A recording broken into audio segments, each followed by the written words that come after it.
Only in the Philippines. Wow, Philippines. 1 year sa daycare.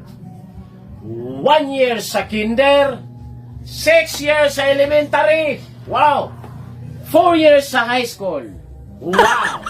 2 years sa K-12. Wow. 4 years sa college. Wow. Total 18 years schooling. Pag-apply ng trabaho, pagkatapos mag-aral. Requirements. Diploma. Hindi pa binigay. TOR. Hindi pa rin binigay kasi may utang sa school.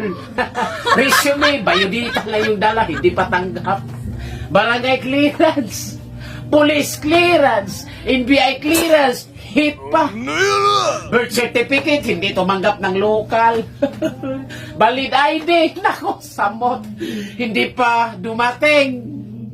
Medical certificate.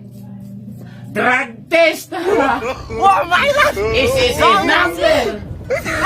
PhilHealth number. Pag-ibig number. BIR number. Aming pang number. With work experience. Kakagraduate pa nga lang with work experience. Tapos may pahabol pa. With pleasing personality. Nako, paano pagpangit ka? Hindi naman tayo Piolo Pascual. Sweldo 435 minimum wage earner Cebu.